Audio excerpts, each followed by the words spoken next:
திருச்சிற்றம்பலம். தென்னாடுடைய சிவனை போற்றி, எந்நாட்டவருக்கும் இறைவா போற்றி. அனைவருக்கும் வணக்கம். நாம இன்னைக்கு தனுசு ராசிக்குண்டான ஜனவரி மாத பலன்கள் எப்படி இருக்கும் அப்படிங்கிறத பார்க்கலாம். அதற்கு முன்னாடி நம்மளுடைய சேனலை சப்ஸ்கிரைப் பண்ணிக்கோங்க. பெல் பட்டன்ல ஆல் அப்படின்னு சொல்லக்கூடிய பட்டனை கிளிக் பண்ணிக்கோங்க. அப்பதான் நம்ம போடக்கூடிய அனைத்து பதிவுகளுமே உங்களுக்கு உடனுக்குடன் வந்துகிட்டே இருக்கும். நம்ம சேனல்ல நிறைய ஆன்மீகம் சம்பந்தப்பட்டது, ஜோதிடம் சம்பந்தப்பட்டது, வழிபாடுகள் சம்பந்தப்பட்ட, பரிகாரங்கள் சம்பந்தப்பட்ட எல்லாமே கொடுத்துட்டு இருக்கோம். அதையும் நீங்க பார்த்து பயன்பெறுங்கள். தனுசு ராசியை பொறுத்த வரைக்கும் பார்த்துட்டீங்கன்னா, ராசி அதிபதி ரோகிணி நட்சத்திரத்துல வக்ரம் பெற்று உங்களுக்கு இருக்கிறார்.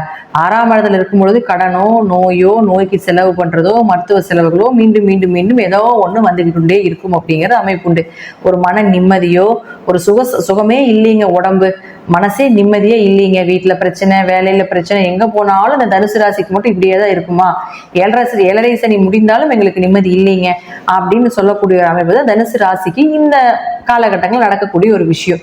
இருப்பினும் 8ஆம் அதிபதி உங்களுக்கு வந்து சந்திரன் யாருன்னா 8குடையவர். அப்போ ரோகிணிங்கிறது சந்திரனுடைய நட்சத்திரத்துல உங்களுடைய ராசி அதிபதி வக்ரம் பெறும் பொழுது கொஞ்சம் அவமானங்களோ, கொஞ்சம் ஏதாவது ஒரு பண இழப்புகளோ, தேவையில்லாத ஒரு மருத்துவ செலவுகளோ இருந்து கொண்டே இருக்கும். பிப்ரவரி மாதம் 4ஆம் தேதி வரைக்கும், இந்த மாதம் முழுவதும் அப்படித்தான் இருக்கும்.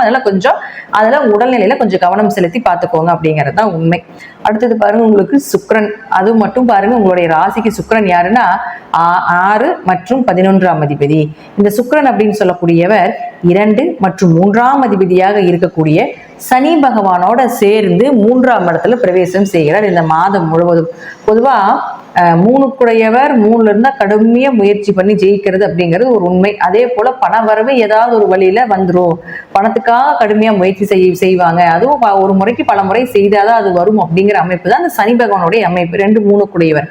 அப்ப அவரோட சேர்ந்து 6 மற்றும் 11ஆம் அதிபதி சேரும் பொழுது நிறைய இந்த சனி சுக்கிரன் சேர்க்கை அப்படிங்கிறது பண வரவுக்குண்டான சேர்க்கை.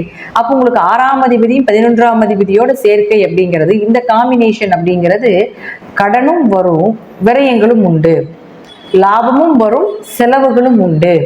அதிக லாபத்தையும் கொடுக்கும், அதற்கு ஈக்குவலா ஏதாவது ஒரு விரயத்தையோ அல்லது ஏதாவது தேவைகளையும் பூர்த்தி பண்ண வேண்டிய ஒரு சூழ்நிலையும் ஏற்படுத்தி கொடுத்து விடுவார். 6ஆம் அதிபதி 3ல் இருந்தால் உங்களுக்கு வேலைக்காக ஏதாவது முயற்சி செய்றீங்க, வேலைக்காக வெளிநாடு வெளியூர் செல்றதுக்காக ஏதாவது முயற்சி பண்றீங்க அப்படின்னா அதை கடின உழைப்போட செஞ்சீங்கன்னா கண்டிப்பாக நடக்கும். ஏன்னா சனி கூடுறதுனா சனிதான் கடின உழைப்பாளின்னு அர்த்தம். அப்ப எந்த அளவுக்கு தனுசு ராசிக்காரர்கள் இந்த மாதம் கடினமா உழைக்கிறீங்களோ அந்த அளவுக்கு கடினமான பண வரவுகள் வரும். சனி சுக்கிரன் சேர்க்கை பண வரவுக்கு உண்டான சேர்க்கை. நிறைய சேர்க்கைகள் இருக்குது. இதுல வந்து இயற்கையாகவே வந்து பண வரவு எப்பொழுதுமே இருக்கக்கூடிய சேர்க்கை அப்படிங்கிறது சனி சுக்கிரன். அது உங்களுக்கு சேர்ந்து இருக்குது. அது அவர் சுக்கிரன் வந்து லாபஸ்தானாதிபதியாக சேர்ந்து இருக்கிறது மிகப்பெரிய ஒரு யோகம். அப்ப இதையே நீங்க பயன்படுத்திக்கிட்டீங்கன்னா கொஞ்சம் ஹார்ட் எஃபர்ட் போடுங்க. அதனால கொஞ்சம் உடம்பு தளர்வுகள் ஏற்படும், கொஞ்சம் வந்து மனசு கொஞ்சம் வேதனைகளாகத்தான் இருக்கும். ஆனாலும் நீங்க எதிர்பார்த்த பணவரவை விட மிகப்பெரிய ஒரு வளர்ச்சி அப்படிங்கிறது நிச்சயமாக ஏற்படுத்தி கொடுத்து விடுவார்.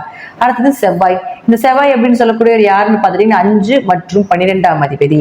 இந்த 5ஆம் அதிபதியான செவ்வாய் உங்களுக்கு 8ஆம் இடத்துல வக்ரமாகிறார், நீசம் பெற்று வக்ரமாகிறார். அப்போ குழந்தைகளுக்கும் ஏதாவது ஒரு மருத்துவ செலவுகளோ, ஒரு விரயங்களோ, அல்ல குழந்தைகளோட சேர்ந்து ஏதாவது சுற்றுலா போயிட்டு வர வேண்டிய ஒரு சூழ்நிலைகளோ அப்படிங்கிறது உண்டு. பெருசா நம்ம உள்ள வந்து கொஞ்சம் நெகட்டிவா தான் எல்லா கிரகங்களும் இந்த மாதம் இருக்குது அப்படிங்கிறதுனால பெருசா நீங்க அதை யோசிக்க வேண்டியதே இல்லை. கொஞ்சம் ஹார்ட் எஃபர்ட் போட்டு என்ன பண்ணீங்களோ அது உங்களுக்கு சக்சஸா இருக்கும். செவ்வாய் வந்து அடுத்தது பாருங்க, உங்களுடைய ராசிக்கு 7க்கு வந்துடுறாரு 21ஆம் தேதிக்கு மேல.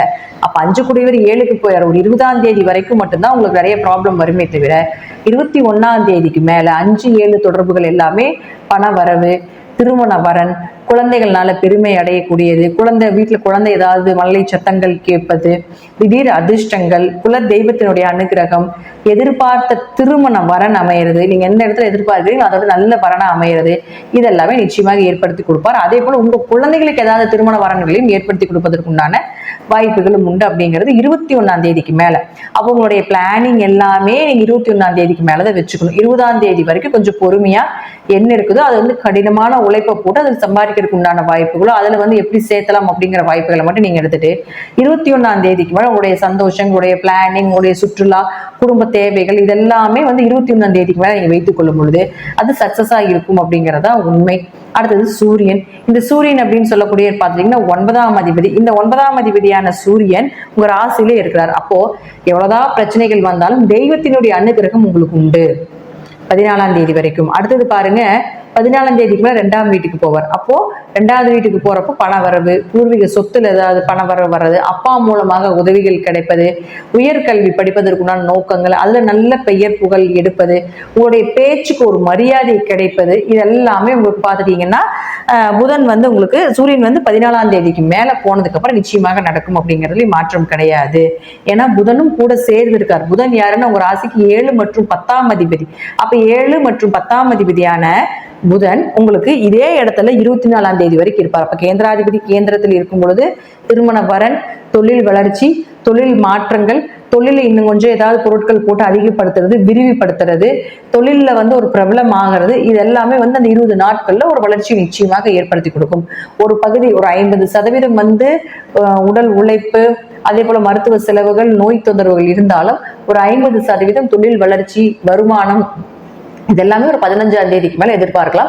20ஆம் தேதிக்கு மேல உங்களுக்கு நல்ல சந்தோஷங்கள் கொடுக்கக்கூடிய ஒரு மாதமாக இருக்கும் அப்படிங்கிறதுல மாற்றமே இல்லை அப்படிங்கிறது உண்மை. இந்த மாதம் தனுசு ராசியை பொறுத்த வரைக்கும் பார்த்துட்டீங்கன்னா தொழில கான்சென்ட்ரேஷன் பண்ணுங்க, கடின உழைப்பை போடுங்க. போட்ட உழைப்புக்குண்டான ஊதியமும் பாராட்டும் நிச்சயமாக 20ஆம் தேதிக்கு மேல வரும் அப்படிங்கிறது உங்க ஜாதகத்தினுடைய அமைப்பு. ஜாதகத்துல தசாபுக்தி நல்லா இருந்தால் நான் சொல்லக்கூடிய கருத்துக்கள் சிறிது மாறுபடலாம். நன்றி. மீண்டும் ஒரு நல்ல பதிவுல சந்திக்கலாம். திருச்சிற்றம்பலம், தில்லையம்பலம், ஸ்ரீ நரசிம்மர் திருடியில் சரணம்.